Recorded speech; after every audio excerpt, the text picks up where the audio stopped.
আমি নিশান, যে তোর এক সময় পাগলের মতো ভালোবাসতো। তুমি ছোটবেলা থেকেই কত মেধাবী একটা মেয়ে, সব ক্লাসে তোমার ভালো ভালো কত রেজাল্ট, এখন ভালো একটা ভার্সিটিতে চান্স পাইছো। আমরা গ্রামের প্রত্যেকটা মানুষ তোমার নিয়ে কত গর্ব করে, তুমি জানো? তুমি একা একা কেমনে থাকবা? ছোটকাল থেকে তোমার মা নাই, আমি তোমার এতদিন দেখে রাখছি, নিজের কোনো যত্ন করো নাই, খেয়াল করো নাই। আমি তো এই টেনশনেই থাকতে পারবো না। শোনো, নিজের যত্ন করবা, সুন্দর করে খাওয়া দাওয়া করবা, ঠিকঠাক মতো চলবা, বুঝছো? তোরে কিন্তু দায়িত্ব দিতেছি, ওরে দেখা রাখবি।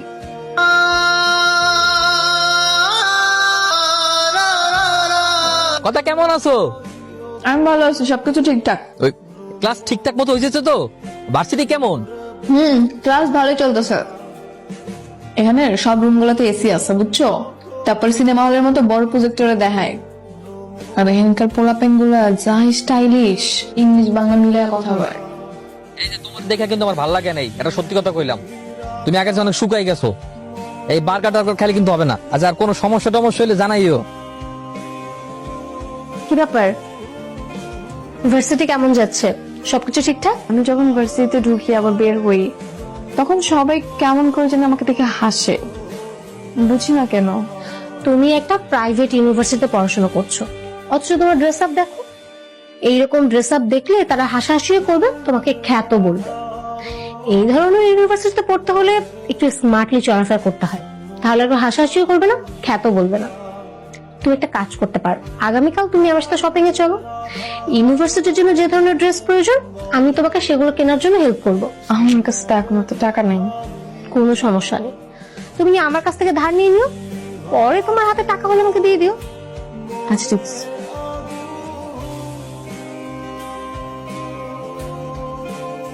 ওরা এই যে তুই খাস না ঠিকভাবে, ঘুমাস না, বন্ধু ভাবিতে ব্যাক করে দিন।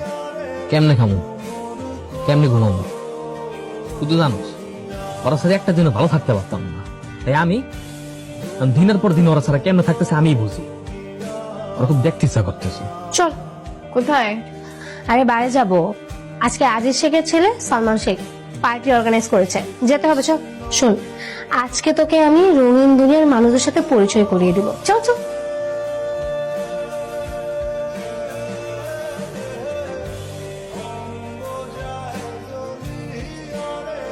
হ্যালো।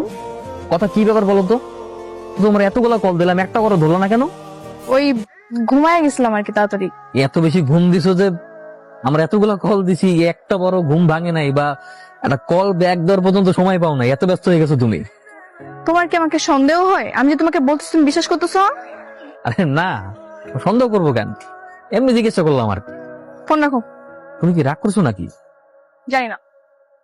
আমি বুঝতে পারছি, ভুল হয়ে গেছে। সরি সরি জান। তোর পরিবর্তন দেখে না খুব ভালোই লাগছে, আর ওয়েস্টার্ন পরলে তো বোঝাই যায় না যে তুই আগে একটা খ্যাত ছিলি। আচ্ছা, সেই দিন যে তোকে বাড়ি নিয়ে গেলাম, কেমন লাগলো তোর? আমার তো ভালোই লাগছে। আমার এত হাসি পাচ্ছিল দিন যা হচ্ছিল ভাই। তুই তো ড্রিঙ্কসই করতে পারিস না ঠিকঠাক মতো, নিয়ে লাভ কি? শিখে ফেলবো। আজকে 6টা মাস হয়ে গেছে গা, ঢাকায় গেছে। প্রথম প্রথম ঠিকঠাক মতো কথাবার্তা হইত, এমন ওরকম করে কথাবার্তা হয় না। মাঝখানে কইছিল পরীক্ষার পরে গ্রামে আইব, এমন কইতেছে না, ডাইরেক্ট ফাইনাল পরীক্ষার পরে আইব। কেমন জানি চেঞ্জ হয়ে গেছে বেটা। কল দে, আমি ভাবিটা বুঝে কইতেছি। আরে কেমনে বুঝাই কবি, 2 দিন যাবত আমার ফোনই ধরতেছে না। আরে ঢাকা শহরে গেছে না, অনেক তো পড়ালার মেলা প্রেসার, তুই মন খারাপ করিস না।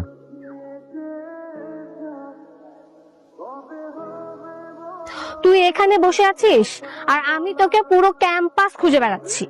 কি হয়েছে, তুই কাঁদছিস কেন? ফেল করছি।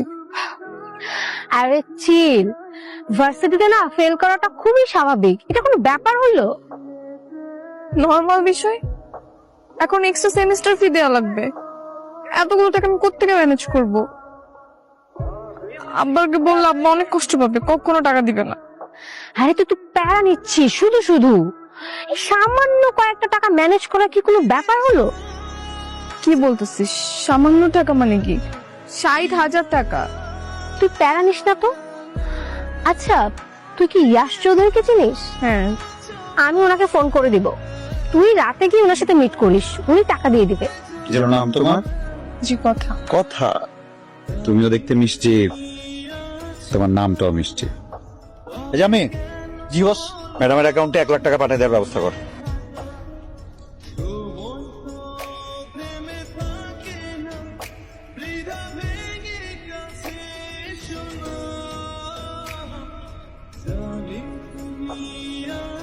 এটা কান্নাকাটি করার কি আছে? সম্পর্কে গিভ এন্ড টেক থাকেই।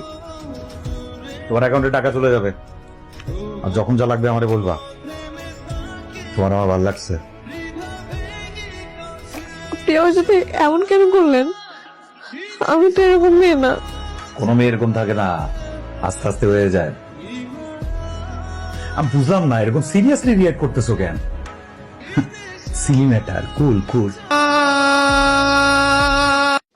হ্যালো হ্যালো, কথা কই তুমি? আমি তো হোস্টেলে। আরে আমি তো ঢাকায় চলে আসছি তোমার সাথে দেখা করার জন্য। সারপ্রাইজ। তুমি ঢাকা আসছো কেন? তোমার সাথে কতদিন যাবত দেখা হয় না, তোমার সাথে তো ইদানিং ভালো মতো কলেও কথা বলতে পারি না। সবসময় তোমার ক্লাস থাকে, এক্সাম থাকে, ক্লাসের পড়াশোনায় সবসময় ব্যস্ত থাকো। এর ভিতরে তো অনেকদিন হয়ে গেছে তুমি গ্রামেও আসো নাই। আমি তোমার অনেক মিস করতেছিলাম, তাই ভাবলাম আমি তোমাকে সারপ্রাইজ দেওয়ার জন্য ঢাকায় চলে আসি। দাঁড়াও, কোথায় যাচ্ছ? তোমার নিয়ে লং ড্রাইভে যাবো। তুমি একটা গ্রামের মেয়ে, তারপরে এত ঝাঁজ। আমার মতো একটা পার্টনার পাওয়া 7 জন্মের কপাল। এবার লক্ষ্মী মেয়ের মতো গাড়িতে ওঠো।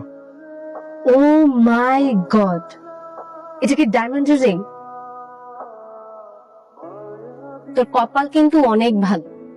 ইয়াশ চৌধুরীর পেছনে তো মেয়েদের লাইন লেগে থাকে, কিন্তু ওর নজর তোর দিকে। না, আমি তো এরকম লাইফ চাই না। ইয়াশ চৌধুরী কি পরিমাণে যে ডেঞ্জারাস এটা তোর কোনো ধারণাও নেই। তুই যদি ওর মনের মতো করে চলিস তাহলে ও তোকে রানী বানিয়ে রাখবে, আর যদি ওর মনের বিরুদ্ধে যাস তাহলে তোর জীবনটা একেবারে নষ্ট করে দেবে। এখন তুই ভালো জানিস তুই কি করবি। কথা, তুমি জানি কেমন হয়ে গেছো, কি সব ড্রেস পরছো, তারপর হাতে কানে কেমন যেন কি কি জানি পরছো। তোমার পোশাক পরিচ্ছদ, চাল চলন, কথাবার্তা সবকিছুই কেমন যেন পরিবর্তন হয়ে গেছে। ভাই, তুমি আগের থেকে অনেক শুকাই গেছো। তুমি কি ঠিক মতো ভাত খাও না, নাকি 3 বেলা খাও না, কোনটা? পড়াশোনার মনে অনেক চাপ না? হ্যাঁ অনেক চাপ, এজন্যই হয়তো। চোখের আড়াল হইলেই মানুষ মনের আড়াল হয়ে